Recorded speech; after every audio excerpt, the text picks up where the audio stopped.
So the next topic is the France becomes a constitutional monarchy. तो last वाले video में हम लोगों ने देखा था कि किस तरीके से जो किंग था वहाँ पर फ्रांस में उसकी पावर को लिमिट कर दिया गया था और एट द एंड जो है थर्ड एस्टेट सब लोग इकट्ठा हुए थे वहाँ पर टेनिस कोर्ट के अंदर और उन्होंने डिसाइड करा था कि there will be constitution in our country और हम लोग राजा की पावर को लिमिट कर देंगे। तो ये सारी चीज़ें होने के बाद में अब किस तरीके से कॉन्स्टिट्यूशनल मोनार्की का फॉर्मेशन हुआ था और क्या सारी चीज़ें उसके अंदर लिखी गई थी वो अब हम इस वाले टॉपिक के अंदर देखेंगे। चलिए, तो सबसे पहले यहाँ से ये समझना होगा कि कॉन्स्टिट्यूशनल मोनार्की क्या होता है। तो कॉन्स्टिट्यूशनल मोनार्की मतलब देखो, सबसे पहले मोनार्की मतलब होता है जहाँ पर किंग का रूल होता है। ठीक है, जो राजा होता है अगर उसका रूल है वहाँ पर तो that will be the monarchy system. Okay, now constitutional monarchy क्या होता है कि उस कंट्री में कॉन्स्टिट्यूशन भी है लेकिन उस कॉन्स्टिट्यूशन के थ्रू वहाँ का जो किंग है उसकी पावर को लिमिट कर दिया गया है। देखो, अगर एक राजा है तो राजा की पावर वैसे तो अनलिमिटेड होती है, ठीक है, वो उसका पूरा राज्य होता है तो उसको जो करना है वो करें। बट जब कॉन्स्टिट्यूशनल मोनार्की वाला सिस्टम हो जाता है तो उसमें क्या होता है कि कॉन्स्टिट्यूशन बनाया जाता है और उस कॉन्स्टिट्यूशन के अंदर चीज़ें लिख दी जाती है कि क्या क्या पावर्स है राजा की और किन सारी चीज़ों पे एक्ट कर सकता है। तो at the end of the day राजा की जो पावर्स है उसको लिमिट कर दिया गया था कि बस इसके बियॉन्ड वो सारी चीज़ें नहीं कर सकता है। तो the national assembly completed the draft of the constitution in 1791। तो जो नेशनल असेंबली थी, जैसे कि मैंने आपको बताया था लास्ट वाले वीडियो में हम लोगों ने देखा था कि नेशनल असेंबली कुछ नहीं, जैसे इंडिया में पार्लियामेंट होती है वैसे ही फ्रांस के अंदर नेशनल असेंबली का गठन हुआ था वहाँ पर। ठीक है, वहाँ पर बनाई गई थी नेशनल असेंबली ताकि कॉन्स्टिट्यूशन बना सके और ये जो कॉन्स्टिट्यूशन की ड्राफ्टिंग है वो 1791 में कंप्लीट हो गई थी। अब इसका मेन ऑब्जेक्टिव क्या था? To limit the powers of the monarch. तो ये हमने पहले डिस्कस कर लिया कि इसका जो मेन काम था वो यही था कि जो मोनार्क है वहां पर जो राजा है, किंग है, उसकी पावर्स को लिमिट कर दें। This power instead of being concentrated in the hands of one person were now separated and assigned to the different institution, that is the legislature, executive and the judiciary. तो ये काफ़ी ज़्यादा common है जहाँ पर हम लोगों ने देखा है कि कॉन्स्टिट्यूशन होता है। बेसिकली वहाँ पर ये तीन ऑर्गन्स पाए जाते हैं, that is the legislature, executive and judiciary. Now that's very dangerous to keep the power in one hand only. अगर किसी एक हाथ में ही पावर को रखा जाए तो काफ़ी ज़्यादा डेंजरस हो जाता है। तो इसलिए राजा से पावर को लेके बाकी सारे लोगों में डिस्ट्रीब्यूट कर दी गई थी थोड़ी थोड़ी पावर, ताकि कोई भी उसका मिसयूज नहीं कर सके। Now this made France a constitutional monarchy, और इस तरीके से फ्रांस के अंदर कॉन्स्टिट्यूशनल मोनार्की बनी थी। अब देखो, एक ये पूरा सिस्टम है, हम लोग यहाँ पर देखेंगे कि किस तरीके से फ्रांस में कॉन्स्टिट्यूशनल मोनार्की वर्क करती थी। Now that's very important from the examination point of view again. तो चलिए देखते हैं। देखिए, वहाँ पर दो टाइप के सिटीजन्स होते थे, एक तो एक्टिव सिटीजन्स और एक पैसिव सिटीजन्स। तो अब एग्जाम में पूछा जा सकता है, very important question, 1 marker 2 marker दोनों में पूछा जा सकता है। तो समझना कि पैसिव सिटीजन्स क्या होते हैं। पैसिव सिटीजन्स वो होते हैं जिनके पास में कोई भी वोटिंग राइट्स नहीं होता है। ठीक है, अब वोटिंग राइट्स नहीं होता है तो किन लोगों के पास में वोटिंग राइट नहीं था? देखो, जिनकी एज जो है वो 25 ईयर्स से कम है, मतलब ऐसे जो भी लोग जिनकी एज 25 ईयर्स से कम है, और सारी विमेंस, अब विमेंस के अंदर सारी, मतलब वो अमीर हो गरीब हो 25 ईयर्स के ऊपर हो कोई फर्क नहीं पड़ता है, विमेंस को वोटिंग राइट्स नहीं थे फ्रांस के अंदर, बच्चों को नहीं थे, और जो यूथ थे 25 साल के अंदर अंदर उनको भी वोटिंग राइट्स नहीं थे। ठीक है, तो ऐसे अराउंड 3 मिलियन लोग थे, मतलब 30 lakh people were there in the France who do not have the voting right. अब एक्टिव सिटीजन्स क्या थे? अब नाम से ही पता चल रहा है कि एक्टिव है, एक्टिव है मतलब they are going to vote. तो वोट वो लोग देते थे जिनके पास में, देखो सबसे पहले 4 मिलियन लोग थे एक्टिव सिटीजन के अंदर, मतलब 40 लाख लोग ये थे out of 28 million. Total 28 million population थी वहाँ पर जिनके और 4 मिलियन के पास में ही वोटिंग राइट थे। तो ये लोग जो थे वो कहीं ना कहीं आप ऐसे समझो कि जब तक वो 3 दिन की, देखो अब एक्टिव सिटीजन और उनको ही एक्टिव सिटीजन माना जाता था जो कम से कम 3 दिन की अपनी वेज जितना टैक्स भरें। ठीक है, ये बात समझना काफी ज्यादा जरूरी है कि एक्टिव सिटीजन उनको ही माना जाता था जो कम से कम 3 दिन की अपनी वेज, देखो वेजेस मिलती है, वेजेस मतलब क्या होता है कि जो सैलरी टाइप का स्ट्रक्चर होता है, जो काम करने वाले होते हैं, लेबरर होते हैं, उनको डेली बेसिस पे मिलता है कि आज इतने पैसे, कल इतने पैसे, परसों इतने पैसे मिलेंगे। तो 3 दिन तक जो उनकी वेज होती है उतना टैक्स जो है, जो अगर कोई भर रहा है, साथ में उसकी एज अगर 25 साल के ऊपर है, so he will be counted as an active citizen. तो उसको एक्टिव सिटीजन की क्राइटेरिया में ले लिया जाएगा और उसको वोट देने के लिए एलिजिबल माना जाएगा। ठीक है, तो वो वोट देके 50,000 लोगों को इलेक्ट करा जाता था। ठीक है, अब ये एक्टिव सिटीजन क्या करते थे? एक्टिव सिटीजन अपने आप में से 50,000 टॉप लोगों को चुनते थे वोटिंग के थ्रू। अब ये जो 50,000 लोग थे, ये 50,000 थोड़े ज्यादा टैक्स भरते थे, वो लोग हुआ करते थे। मतलब सब कुछ पैसे का खेल था वहां पर, जो सबसे ज्यादा टैक्स भरेगा वो उतना ऊपर वाली पोजीशन पे जाएगा। ठीक है, तो एक्टिव सिटीजन्स कौन थे, मैं वापस से बता देता हूँ। एक्टिव सिटीजन्स वो सिटीजन्स थे जो कम से कम 3 दिन की अपनी जितनी वेज है उतना टैक्स भरेंगे। अब उन्हीं लोगों में से एक इलेक्शन होता था, जो 50,000 मैन वहां पर इलेक्ट होते थे। 50,000 man were elected who were again the high high tax payer. अब उन 50,000 मैन में से आपस में वापस से इलेक्शन होता था और नेशनल असेंबली का फॉर्मेशन होता था, जो 745 मेंबर्स होते थे। मतलब ये फिल्ट्रेशन प्रोसेस चल रही है। पहले पूरी पॉपुलेशन में से एक्टिव पैसिव का फिल्ट्रेशन कर दिया, एक्टिव वहां से निकाल के लेके आए, एक्टिव में से फिर इलेक्टर्स को निकाल के लेके आए, फिर इलेक्टर्स में से नेशनल असेंबली को निकाला, और नेशनल असेंबली में फाइनली 745 मेंबर्स होते हैं। ठीक है, again they are the top most tax payer of the country. जो सबसे ज्यादा टैक्स भरते थे वो नेशनल असेंबली में जाके बैठते थे, again by the way of voting. Definitely जो इलेक्टर्स होते थे तो अपने आप में से अगर मान लो कि 10,000 लोग हैं जो बहुत ज़्यादा टैक्स भरते हैं, तो उनमें फिर वोटिंग होती थी कि किनको नेशनल असेंबली का पार्ट बनाया जाए, और at the end of the day there were 745 members. ठीक है, ऐसे 745 मेंबर्स थे जो कि नेशनल असेंबली का पार्ट थे। ठीक है, अब उसके बाद में हम लोग देखेंगे कि ये इतना होने के बाद में ये जो नेशनल असेंबली थी इसका पूरा कंट्रोल होता था राजा के ऊपर। राजा क्या कर सकता है, क्या नहीं कर सकता है, उसकी क्या सारी पावर है, वो सब किंग के दायरे में आ जाता था। मतलब बेसिकली के राजा के ऊपर कंट्रोल हो जाता था। अच्छा हाँ, ठीक है, एक और चीज ये भी है कि मिनिस्टर्स भी इनमें से, देखो एक बात हमेशा ध्यान रखना, जैसे इंडिया के अंदर हम लोग बात करेंगे पार्लियामेंट की, तो देयर आर 545 सीट्स। ठीक है, 545 सीट्स आर देयर। तो सारे 545 जो है वो इंडिया के लिए इतना एक्टिवली काम नहीं करते हैं। ओके, कभी कोई एब्सेंट रहता है, कभी क्या है, कभी क्या है। तो उनमें क्या होता है कि मिनिस्टर्स की पोस्ट दे दी जाती है who work for the making of the laws. तो नेशनल असेंबली में जो 745 मेंबर्स है, उनमें से भी कुछ लोगों को मिनिस्टर्स बना दिया जाता था, जो एक्टिवली पार्टिसिपेट करते थे डिसीजन मेकिंग, लॉ मेकिंग, इन सारी चीज़ों में। ठीक है, तो नेशनल असेंबली का दो काम था, एक तो राजा पे ध्यान रखना और मिनिस्टर्स का अपॉइंटमेंट करना, ताकि मिनिस्टर्स पूरी तरीके से ध्यान रख सकें। एक और चीज़ है कि एक्टिव सिटीजन्स ये तो करते ही थे कि नेशनल असेंबली का वहां पर फॉर्मेशन होता था, साथ में वो लोग जज का फॉर्मेशन भी करते थे। देखो जुडिशरी भी एक पार्ट था, है ना, तो जुडिशरी जो था, जुडिशरी के अंदर जज कौन होगा उसकी भी एक वोटिंग होती थी, और फाइनली उसकी वोटिंग के थ्रू वहां पर जज को चुना जाता था। ठीक है, अपॉइंट करा जाता था। अब एक और चीज था कि राजा के पास में वीटो पावर भी होती है। वीटो पावर मतलब होता है एक एक्सक्लूसिव पावर। मान लो कि नेशनल असेंबली की किसी बात से राजा सहमत नहीं है, तो उसको रोक सकता है। ठीक है, लेकिन उसकी पावर बहुत लिमिट थी। ऐसा नहीं है कि वो राजा है तो सारी चीजें नेशनल असेंबली की रोक देगा, नहीं। कॉन्स्टिट्यूशन में कुछ चीजें लिखी हुई थी, स्पेसिफाइड है कि किन किन चीजों पे वीटो लग सकता है। तो what is veto? Veto is the exclusive power which is granted to the king of that particular nation to stop some of the bills which might be unconstitutional. You can say कि अगर कोई unconstitutional है या फिर कोई दूसरी चीजें जो अपनी कंट्री के हित में नहीं है, तो उन चीजों को रोकने के लिए राजा जो है वो अपनी वीटो पावर लगा के उस बिल को रोक सकता है। Again that power was limited. So that was whole structure which was found in the France, और इस तरीके से सारी चीजें चलती थी। चलिए, तो हम लोग आगे देखते हैं।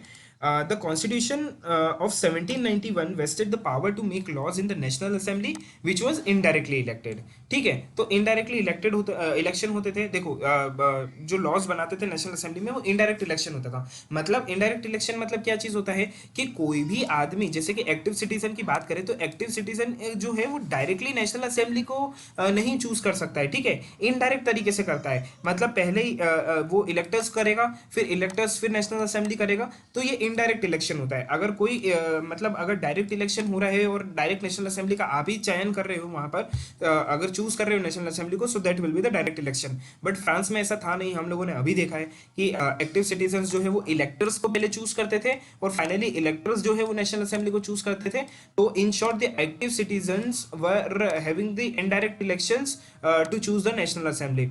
सो this was the basic structure. Okay, so just remember this point कि इनडायरेक्ट इलेक्शंस वहां पर चलते थे। Now that is citizens voted for a group of electors who in turn choose the assembly. So we have already discussed. Not all citizens however had the right to vote. लेकिन सबको नहीं होता था, ये हमने अभी देखा है कि there were two parts of that particular group, that is the active citizen and the passive citizen. तो एक्टिव सिटीजन में कौन होते थे? ओनली मैन, ओनली मैन, ठीक है, विमेन्स नहीं, केवल मैन जिनकी एज 25 साल से ऊपर है और साथ में कम से कम 3 दिन का उन्होंने अपना वेज एज अ टैक्स जो है भरा है, so that will be the active citizen, है ना, and that is they were entitled to vote. The remaining men and all women were classed as the passive citizens and they don't have any right to vote. तो उनको vote देने का कोई हक नहीं होता था। Now to qualify as an elector and then as a member of the assembly, a man had to belong to the highest bracket of the taxpayer. तो सीधी सी बात है, जो सबसे ज्यादा टैक्स भरता था उसको ही चांस मिलता था कि वो एक्टिव सिटीजन में जाए, इलेक्टर में जाए, नेशनल असेंबली में जाए। जितना ज़्यादा टैक्स भरोगे उतनी पोजीशन आपको ऊपर देखने के लिए मिलेगी, ठीक है। तो दैट वाज योर पार्ट। फिर उसके बाद में the constitution began with the declaration of the rights of the man and the citizen. तो जैसे कि इंडिया में फंडामेंटल राइट्स होते हैं, वैसे ही डिक्लेरेशन हम लोगों को देखने के लिए मिला था कि क्या सारी चीज़ें हैं जो कि वहाँ के मैन और वुमेन को मिलेगी। जैसे कि आप देखोगे right to life, that's a natural right, है ना, राइट टू लाइफ एक नेचुरल राइट होता है। अब नेचुरल राइट क्या होता है? देखो, 2 टाइप के राइट्स होते हैं। एक तो नेचुरल होता है कि इन अलाइनेबल राइट होते हैं। तो नेचुरल राइट वो होते हैं कि बाय बर्थ आपको नेचुरली मिल रहा है। जैसे कि बात करेंगे राइट टू लाइफ की, बात करेंगे तो अगर आप पैदा हुए हैं तो किसी का हक नहीं बनता है कि वो राइट आपसे ले ले या फिर आपको मार दिया जाए, ठीक है। तो ये राइट जो है वो एक पूरी तरीके से नेचुरल राइट है। नाउ फ्रीडम ऑफ स्पीच हो गया, फ्रीडम ऑफ ओपिनियन हो गया, इक्वालिटी बिफोर लॉ हो गया। तो ये इंडियन कॉन्स्टिट्यूशन में भी दे रखा है, according to article 21 of the Indian constitution right to life है। फिर आर्टिकल जो है आपको बहुत सारे देखने के लिए मिलेंगे, उसमें freedom of speech, freedom of opinion, सारी चीजें आपको देखने के लिए मिलेगी। They were establish as natural and the inalienable rights. अब इनअलाइनेबल राइट्स क्या होते हैं कि ये राइट्स आपसे कोई ले नहीं सकता है। नेचुरल राइट्स मतलब आपको बर्थ से दे रखा है, इनअलाइनेबल राइट्स मतलब जो आपसे कोई छीन नहीं सकता है। That is they belong to the each human being by birth and could not be taken away, ठीक है, यहाँ पर काफी ज्यादा क्लियरली स्पेसिफाइड है ना। It was the duty of the state to protect the each citizens natural right. अब ये पूरी कंट्री की जो गवर्नमेंट है उसका हक बनता है, ये उसकी ड्यूटी है कि वहाँ के जो सिटीजन्स है उनको पूरी तरीके से प्रोटेक्ट करे, उनके नेचुरल राइट्स को प्रोटेक्ट करे और वहाँ के लोगों का ध्यान रखे। क्योंकि अब कॉन्स्टिट्यूशन का फॉर्मेशन हो चुका है, तो जितनी भी वहाँ पर काम होगा वो गवर्नमेंट के थ्रू होगा। तो ये गवर्नमेंट की ड्यूटी होती है कि सारी चीज़ों को अच्छे से देखें। Next topic is France अबॉलिशेस monarchy and becomes a republic. तो एक बात समझना कि यार देखो, राजा तो अब हम लोगों ने देखा था कि राजा की जो पावर है वो पूरी तरीके से वहां पर लिमिट कर दी गई थी। तो एज अ किंग उसको अच्छा नहीं लग रहा होगा, बोले कि यार पहले में कितना सारी चीज़ें सही थी, सब लोग मेरी बात मानते थे, जो भी था स्टेट में मैं ही था, और अब suddenly there was a situation कि मेरी सारी पावर्स छीन ली गई है। तो आपको क्या लगता है, क्या वहां पे जो किंग है वो चुप बैठा होगा? तो ऐसा बिल्कुल भी नहीं था। राजा ने ऐसा सोचा था कि ठीक है भैया, अभी तो तुम लोग थोड़ी देर के लिए मेरे को ऐसा कर दो, लेकिन मैं बाद में वापस से तुम लोगों पे अटैक करूंगा और अपनी पावर्स को वापस से छीन लूंगा। तो इसीलिए उसने एक जो षड्यंत्र होता है ना, जिसको हम लोग बोलते हैं, कि एक ऐसा गेम उसने खेला था कि बाकी के जो राजा थे उन लोगों के साथ में उसने हाथ मिलाने की कोशिश करी, ताकि जो वहां पर जो थर्ड स्टेट के लोग हैं, that is the national assembly, उनको हरा दे और वापस से किंग जो है अपनी रेपुटेशन को वहां पर स्टैब्लिश कर पाए। लेकिन प्रॉब्लम ये थी कि नेशनल असेंबली को इस बात का पहले ही पता लग गया था, ठीक है। तो अब नेशनल असेंबली को अगर इस बात का पहले ही पता लग गया था, तो देखो बेसिकली 2 एस्टेट है, एक तो प्रूशिया, जो प्रूशिया के राजा थे, और साथ में जो ऑस्ट्रिया था, वो दोनों मदद करना चाहता था फ्रांस की। अब देखो, राजा राजा की तो मदद करेगा ही सही, तो प्रूशिया को ये डर था कि यार अगर आज फ्रांस में ऐसा हो रहा है तो हो सकता है कि कल से लोग यहाँ पर भी ऐसा कर दे। तो लोगों के मन में थोड़ा सा डर बैठाने के लिए ये चीज़ हम लोग फ्रांस की हेल्प करते हैं और फ्रांस में वापस राजा को ऊपर लेके आ जाते हैं, किंग को सबसे ज़्यादा पावरफुल बना देंगे। तो उस सिचुएशन में क्या होगा कि हम लोगों की एक जो किंग किंग की कम्युनिटी है वो एक तरीके से जो है वो पावरफुल हो जाएगी, ठीक है। तो किंग ऑफ प्रूशिया ये चाहता था। अच्छा, अब ऑस्ट्रिया क्यों हेल्प करना चाहता था? तो आप लोगों को पता होगा कि जो किंग लुइस 16 है, उसकी जो वाइफ है वो ऑस्ट्रिया से थी। तो अब उसका ससुराल है भैया, तो डेफिनेटली हेल्प तो करेगा ही सही। तो ऑस्ट्रिया ने बोला कि ठीक है राजा भैया, हम लोग आपकी मदद करेंगे, कोई दिक्कत की बात नहीं है। तो ये जो पूरी कहानी चल रही थी कि राजा जो है इन दोनों कंट्रीज के साथ में मिलके अटैक करने वाला है नेशनल असेंबली पे, वो नेशनल असेंबली असेंबली वालों को पहले ही पता चल गया था और नेशनल असेंबली ने पहले ही अटैक कर दिया था प्रूशिया पे और ऑस्ट्रिया पे, ताकि क्या हो सके कि ये मोनार्की वाला सिस्टम ही खत्म हो जाए। क्योंकि पहले तो चलो एटलीस्ट उन लोगों ने मोनार्की रखी थी कि कहीं ना कहीं भैया ठीक है तू राजा है तो राजा तो रहे, लेकिन तेरी पावर ले लेते हैं। अब ये सारी हरकत करने की वजह से नेशनल असेंबली को इतना गुस्सा आया कि बोले कि अब तो हम लोग तेरी पोस्ट को ही खत्म कर देंगे और पूरी तरीके से कंट्री को एक रिपब्लिक कंट्री बना देंगे। तो यहाँ पर एक और इम्पॉर्टेंट चीज़ जो समझने वाली बात है कि रिपब्लिक मतलब क्या होता है। तो सिविक्स में मैंने आपको पॉलिटिकल डेमोक्रेटिक पॉलिटिक्स में आपको मैंने पहले भी बताया था कि रिपब्लिक एक ऐसी कंट्री होती है कि जिसका हेड जो होता है वो इलेक्टेड होता है। ठीक है, any country which has the head as a the head is a elected member, so that will be a republic country. तो मोनार्की में ऐसा नहीं होता है। देखो राजा को आप लोग इलेक्ट नहीं करते हो, अगर राजा को आप लोग इलेक्ट करते तो that would be Republic not a monarchy, है ना। तो मोनार्की सिस्टम को पूरी तरीके से खत्म कर दिया गया था और फ्रांस को रिपब्लिक बना दिया गया था। चलिए तो एक बार रीड कर लेते क्या सारी चीजें हैं। Although King Louis XVI had signed the constitution, he entered into the secret negotiation with the King of Prussia। ये देखो चुपचाप नेगोशिएशन जाके करता रहा। नेगोशिएशन मतलब बातचीत होती रही वहां पर कि किस तरीके से अटैक करना है, क्या नहीं करना है, सारी चीजें चल रही थी। So the rulers of the other neighbouring countries to were worried by the development in the France and made plans to send troops to put down the event that had been taken place there since the summer of 1789। तो France में आप लोगों को पता है कि 1789 से ही उठापटक चालू हो गई थी, राजा को हटाना चालू कर दिया था, राजा के खिलाफ वहां पर जो किंग है वहां पर उसके खिलाफ जो है वॉर की कंडीशन बन गई थी। फिर उसके बाद में कॉन्स्टिट्यूशन बना। तो 1789 से अब क्या हुआ कि फ्रांस में इसकी वजह से डेवलपमेंट होना स्टार्ट हो गया, क्योंकि वहां पर गवर्नमेंट बन रही थी अब, ठीक है, इलेक्टेड गवर्नमेंट। तो आसपास के जो दूसरे नेशन है वो डरे हुए थे कि यार भैया फ्रांस में अगर डेवलपमेंट होना स्टार्ट हुआ, लोग समझदार होना स्टार्ट हुए, तो हमारी कंट्री के अंदर भी देखा देख रिवॉल्ट हो सकता है। तो उससे बचने के लिए आसपास की कंट्री ने हेल्प करने की कोशिश करी, and the two prominent countries are the Prussia and the Austria. Before this could happen, the National Assembly voted in 1972, April 1972, to declare war against Prussia and Austria। तो ऐसा हो सके उसके पहले ही नेशनल असेंबली ने वोटिंग करी कि भैया क्या करना चाहिए। 745 मेंबर्स थे, 745 मेंबर्स ने आपस में वोटिंग करी कि क्या करना चाहिए। मैक्सिमम लोगों ने बोला कि ठीक है भैया वॉर जो है प्रूशिया और ऑस्ट्रिया के अगेंस्ट में हो जाना चाहिए। तो उन लोगों ने वॉर जो है वो छेड़ दिया था। So thousands of volunteers thrown from the provinces to join the army. तो बहुत सारे लोगों ने आर्मी को ज्वाइन करा वहां पर। They saw this as a war of people against the kings and aristocracies all over the Europe. तो जो टॉप क्लास के लोग थे उनके खिलाफ वॉर माना जा रहा था, राजा के खिलाफ ये वॉर था। तो कहने का मतलब ये था कि सब लोग मतलब बढ़ चढ़ के पार्टिसिपेट कर रहे थे, आर्मी ज्वाइन कर रहे थे, बोले कि कुछ भी हो जाए। अब राजा का सिस्टम एरिस्टोक्रेसी वाला जो सिस्टम है, तो व्हाट वाज एरिस्टोक्रेसी बेसिकली, जो टॉप एलाइट लोग वहां पर होते थे जो कि टैक्स वगैरह पे नहीं करते थे। तो ये इस टाइप का जो पूरा कंसेप्ट चलता था वहां पर, इसको पूरी तरीके से खत्म करने के लिए यूरोप में लोग काफी ज्यादा हिस्सा ले रहे थे। Among the patriotic songs they sang was the Marseillaise, composed by the poet Roget de Esle। तो अब ये एग्जाम में पूछा जा सकता है। देखो वहां पर एक पेट्रियोटिक, अब जब वो लोग जंग लड़ने के लिए जा रहे थे, वॉर लड़ने के लिए जा रहे थे, तो उस टाइम पीरियड में मार्शलिस सॉन्ग को गाते हुए आगे बढ़ रहे थे। अब मार्शलिस क्या था, वहाँ की बाद में नेशनल एंथम बनी थी। और मार्शलिस मतलब आप ये समझ सकते हो कि that is the national anthem. अभी भी फ्रांस की यही नेशनल एंथम है मार्शलिस। एंड इसको कंपोज किसने करा था, that can be asked in the examination, that is the Rouget de Lisle. So it was sung for the first time by the volunteers from the Marseillais as they marched into the Paris and so got its name। तो अब उसको नाम कैसे मिला, तो देखो मार्शलिस एक जगह का नाम है, ठीक है। तो एक जगह का नाम है, तो वहां से वो गाना गाते हुए निकल रहे थे, तो उस गाने का पूरा जो मेन थीम है वो मार्शलिस से रख दिया गया था कि भैया ये मार्शलिस ही है। और फिर finally Marseillaise is now the national anthem of the France. तो यहाँ से 2-3 क्वेश्चन एग्जाम में पूछे जा सकते हैं। पहला क्वेश्चन ये हो सकता है कि पेट्रियोटिक सॉन्ग का नाम क्या था, तो दैट वाज द मार्शलिस। किसने उसको क्या बोलते हैं कंपोज करा था, ये पूछा जा सकता है। और एक और क्वेश्चन जो यहाँ से पूछा जा सकता है वो ये है कि what is the national anthem of the France. तो फ्रांस की नेशनल एंथम क्या है, this can also come in the examination।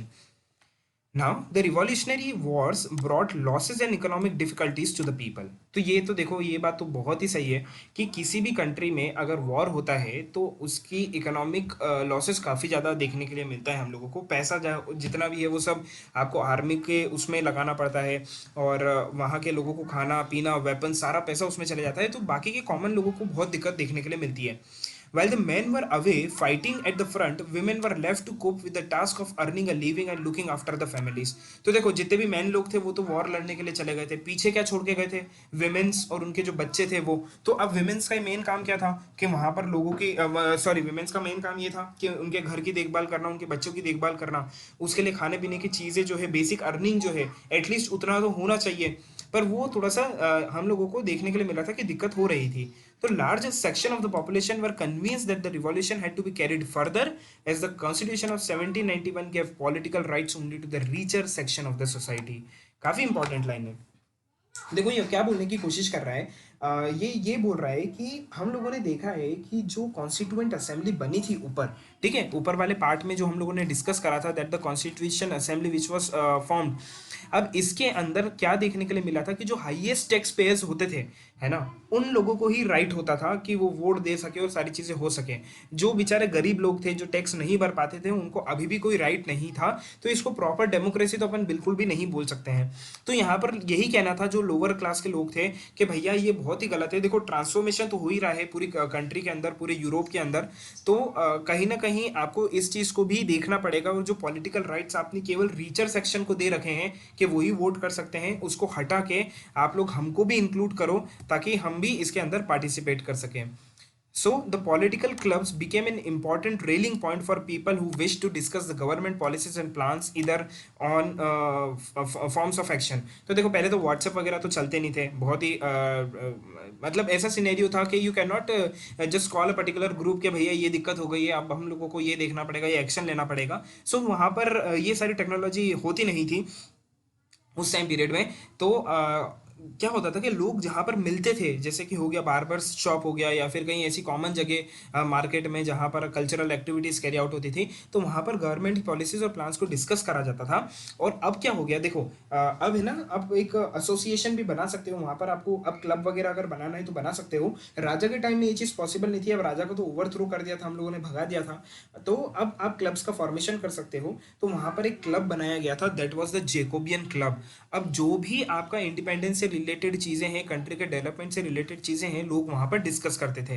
तो द मोस्ट सक्सेसफुल क्लब जो था, देखो ऐसे बहुत सारे क्लब बने थे पर सबसे ज़्यादा सक्सेसफुल था वो जेकोबियन लोगों का क्लब था, which got its name from the former convent of the saint Jacob in Paris.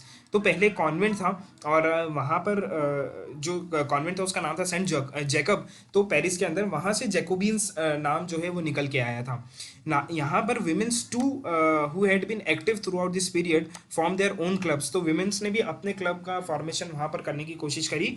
सो आगे हम लोग इसके बारे में काफ़ी अच्छे से पढ़ेंगे कि क्या क्या सारी चीज़ें उसके अंदर हुई थी, जैकोबियन क्लब में क्या डिमांड थी, क्या किस तरीके से पार्टिसिपेट करते थे, वो सारी चीज़ें। Now the members of the Jacobean Club belong to the mainly to the less prosperous sections of the society। तो मतलब सोसाइटी के अंदर जो गरीब वर्ग के लोग थे, जो ज़्यादा टैक्स नहीं भर सकते थे या जिनकी ज़्यादा इनकम नहीं थी, वो लोग मेनली इंक्लूड होते थे। सो दे इंक्लूडेड स्मॉल शॉपकीपर्स हो गए, आर्टिजन्स हो गए जो कि जूते बनाते थे, pastry cooks, watch makers, printers as well as the servant, daily wage workers. ये लोग थे जो कि जैकोबियन क्लब के मेनली मेंबर्स थे। और इनके लीडर का नाम आपको ध्यान रखना पड़ेगा, बहुत important, that is the Maximilian Robespierre. तो मैक्समिलियन रॉबिस्पियर जो थे, he was the leader of the Jacobin club. Okay, so just put a focus on this particular point. Now, a large group among the Jacobins decided to start wearing long stripped trousers similar to those worn by the dock workers। अब dock workers मतलब जो shipyard वगैरह होता था, वहाँ पर इस type का पहना जाता था। ये पहनावा आप देख सकते हो कि यहाँ पर जो फिगर 9 में जो इसकी ट्राउज़र है वो एक नैरो ट्राउज़र है, लॉन्ग है पूरी, और साथ में स्ट्रिप्स आपको देखने के लिए मिल रही है। ठीक है, now this was to set themselves apart from the fashionable sections of the society. तो जो हायर क्लास के लोग थे ना वो काफ़ी ज़्यादा फैशनेबल हुआ करते थे, अलग अलग टाइप की चीज़ें पहनते थे। तो उनसे अलग हटने के लिए, ठीक है, उनसे अलग हट दिखने के लिए इन लोगों ने इस टाइप के क्लोथ्स का पहनावा स्टार्ट करा था कि ये एक तरीके का रिवॉल्ट था सोसाइटी को दिखाने के लिए कि we were against the society, the fashionable society. और हम लोगों को भी उसके अंदर आप इंक्लूड करो, इसलिए इस टाइप का पहनावा पहनते थे, स्पेशली नोबल्स के अगेंस्ट में, हु वोर नी ब्रीचेस। तो देखो नी ब्रीचेस क्या होते हैं, ऐसे शूज होते हैं जो कि आपके नीज तक आते हैं, ठीक है, काफी ज्यादा टाइट होते हैं और नीज तक आते हैं, जो कि बड़े लोग नोबल्स वगैरह जो होते हैं, आपने मूवीज वगैरह में देखा होगा आई थिंक, जो जिसको बूट्स बोलते हैं, वो पहना जाता था जो नीज तक आते थे। तो ये सारी चीजें नहीं पहना जाती थी, नी ब्रीचेस ये लोग नहीं पहनते थे, they wore the simple shoes and definitely they again wore the सेंट, जिसको हम लोग सेंट क्लॉटे बोलते हैं, तो सेंट क्लॉटे ये लोग वियर करते थे, जिसमें एक लॉन्ग ट्राउजर होती थी जो कि एक स्ट्रिप्ड नेचर की होती थी। चलिए, अब कॉन्वेंट क्या है यहाँ पर एक बार वो देख लेते हैं। तो that's a building belonging to the community devoted to the religious life. तो आप लोगों ने कॉन्वेंट सुना ही होगा। तो कॉन्वेंट मतलब होता ये है ना, जैसे कि सेंट जोसेफ्स कॉन्वेंट की अगर हम लोग बात करेंगे, तो what is convent? That's a building to a community and that is devoted to a religious life. जैसे कि अगर हम लोग बात करेंगे जीसस क्रिस्ट की बात करेंगे, सेंट जोसेफ्स की बात करें, तो उनको एक रिलीजियस लाइफ को डिवोट करता है दैट पर्टिकुलर। अगर कोई एक ऐसी बिल्डिंग है जो रिलीजियस लाइफ को बिलोंग करता है, तो that will be called as a convent, ठीक है, तो उसको कॉन्वेंट बोला जाता था। And rest we are going to discuss in the next video.